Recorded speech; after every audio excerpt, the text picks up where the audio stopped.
अखण्डानन्दबोधाय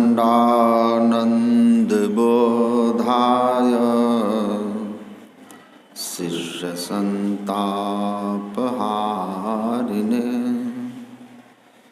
सच्चिदानन्दरूपाय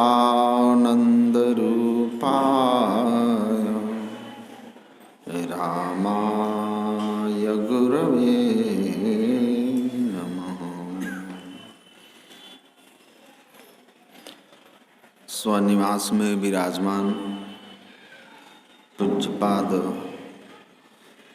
आचार्य श्री के पावन पाद पद्मों में नमन। मंच पर विराजमान पूज्य चरण गुरु सेवी स्वामी श्री भगीरथ जी महाराज के पावन पाद पद्मों में नमन। वंदनीय मंचस्थ गुरुजन साधु समाज, परम आदरणीय सत्संग प्रेमी महानुभावों, धर्मानुरागिनी माताओं एवं धर्मशीला बहनों,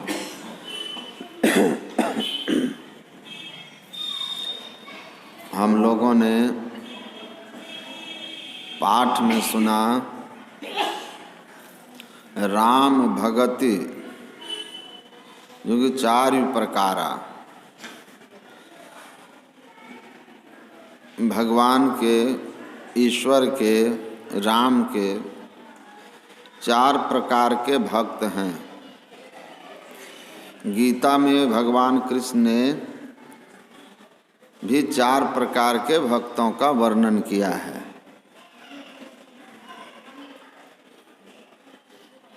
आर्त्र भक्त, अर्थार्थी भक्त, जिज्ञासु भक्त और ज्ञानी भक्त।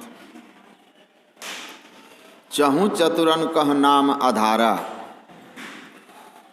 और इन चारों को,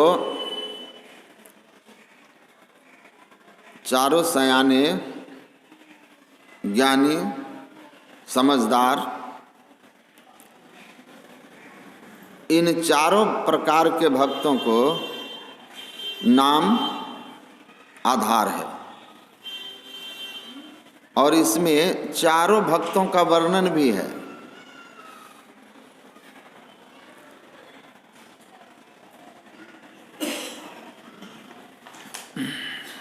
पहला जो कहा, नाम जीह जप जागहि जोगी, बिरति बिरंच परपंच वियोगी, सो ब्रह्म सुख अनुभवई अनुपा अगुण अनुपम अनाम नाम न रूपा।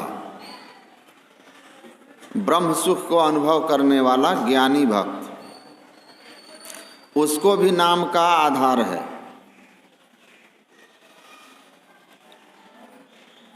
जानऊ चाह गूढ़ गति जोई, नाम जीह जप जान ही सोई। जिज्ञासु भक्त, जिसे ईश्वर के संबंध में गूढ़ ज्ञान जानना हो, जिज्ञासु। साधक नाम जपहि लौलाए, हो ही सिद्ध अनुवादिक पाए। अर्थार्थी भक्त, संसार की कामनाएं सिद्ध होती है, अष्ट सिद्धियां। और नाम जपहि नाम जन आर्त भारी, मिटहि कुसंकट हो ही सुखारी। आर्त भक्त, जीवन में आए दुख दारिद्र संकट से अपने को बचाना चाहते हैं।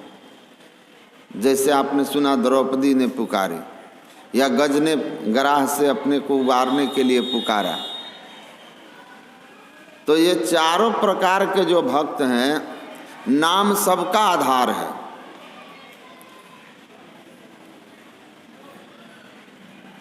बिना नाम के आप सीधा समझें कि नाम जो है नींव है, जिसके बिना ब्रह्म सुख की भी अनुभूति नहीं हो सकती। मतलब आप चित्तवृत्ति के सिमटाव का शुभारंभ। योगी किसको कहते हैं? नाम जी जप जागहि जोगी। जोगी किसको कहते हैं? योगः चित्तवृत्ति निरोधः। संसार में फैले हुए पसरे हुए मन को हम समेट कर अंतर्मुखी करते हैं। चेतन का, आज ही मैं पढ़ा गुरु महाराज के प्रवचन में कि अपने शरीर में एक केंद्र है जहाँ से चेतन का फैलाव होता है संपूर्ण शरीर में, और सिमटाव भी वहीं होता है। तो जिस स्थान से चेतन का फैलाव और सिमटाव होता है उसको 10वां द्वार कहते हैं, शिवनेत्र कहते हैं। योगी वहीं अपनी वृत्ति का सिमटाव करते हैं। तो उस 10वें द्वार तक जाकर पूर्ण सिमटाव करके अंतः प्रकाश अनुभव करने के लिए नाम को जपना होगा, और तब अंतः प्रकाश, अंतर्नाद और ब्रह्म सुख अनुभवई अनुपा की स्थिति आएगी। इसीलिए मंत्र जाप सब बताते हैं, मंत्र का जप करना।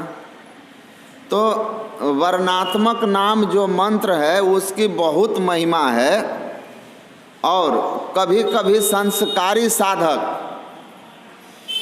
जप को अगर लौ के साथ करता है तो जप से भी, ये बिरले ऐसे होते हैं, पूज्य बाबा मंचासीन हैं, इन्हीं के मुखारविंद से मैं सुना हूँ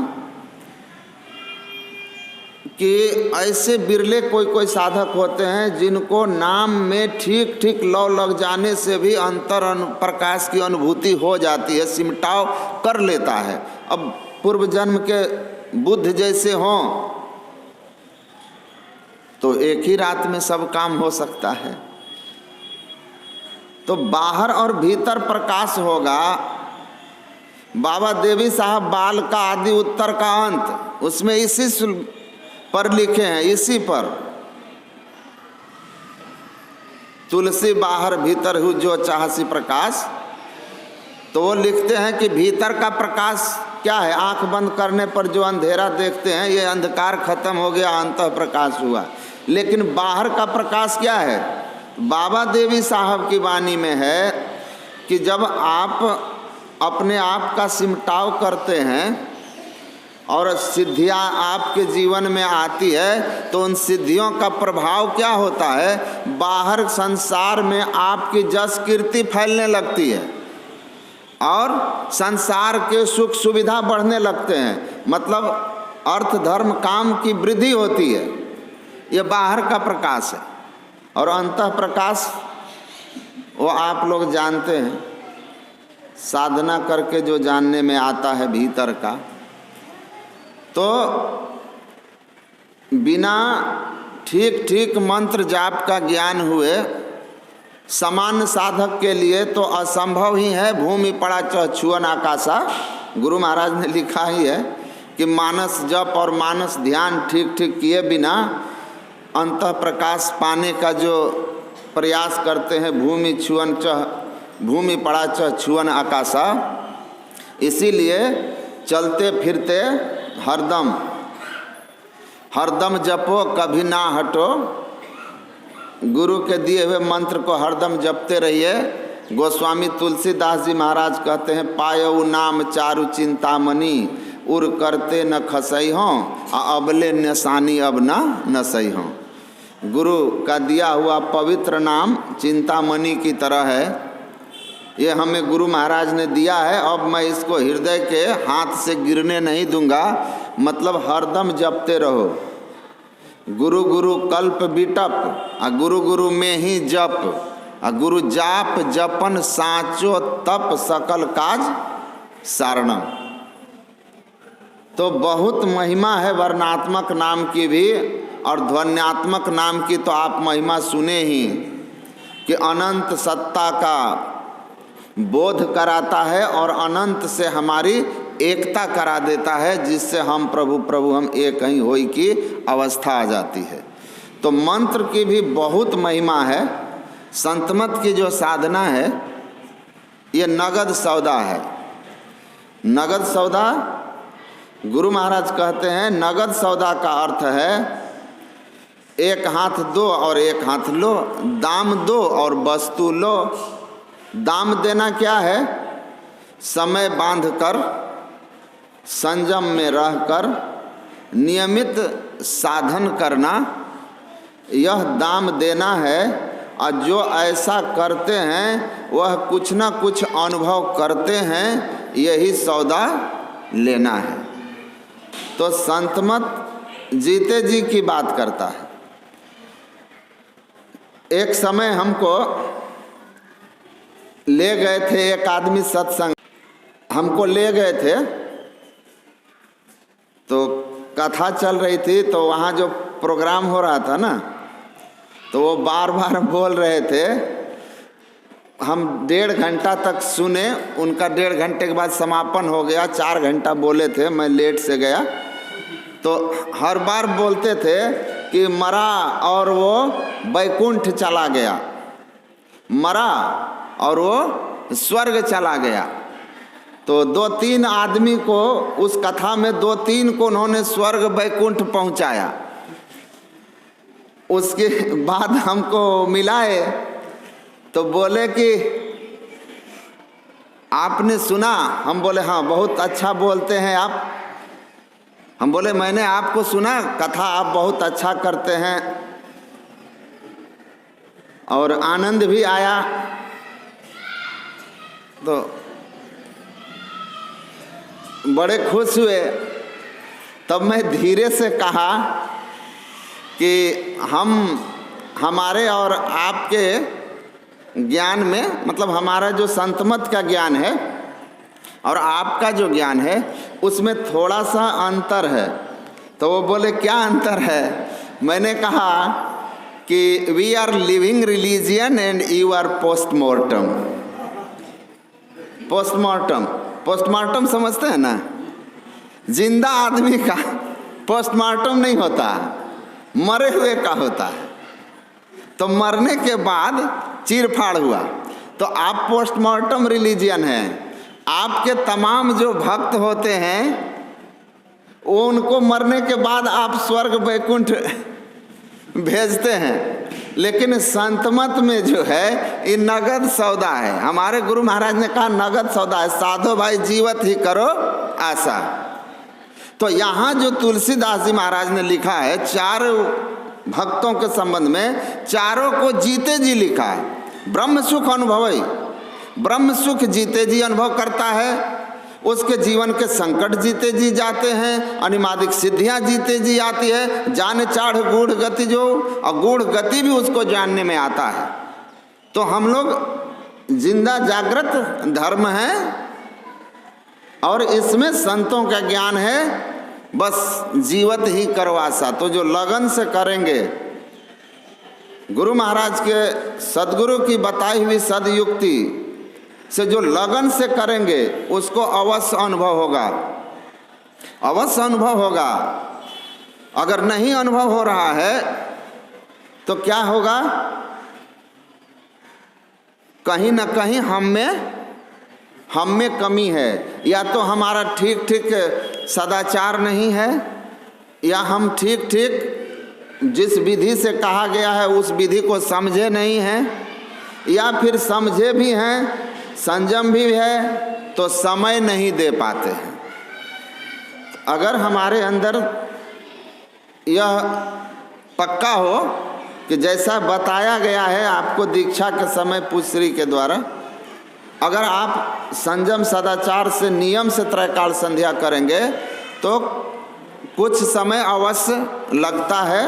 वो पूर्व जन्म के संस्कारवश किसी का अभी भी हो सकता है बैठ करके। और यूकिको फ्यूजिता का नाम बहुत चर्चित हो गया क्योंकि वो ग्रंथों में आ गई।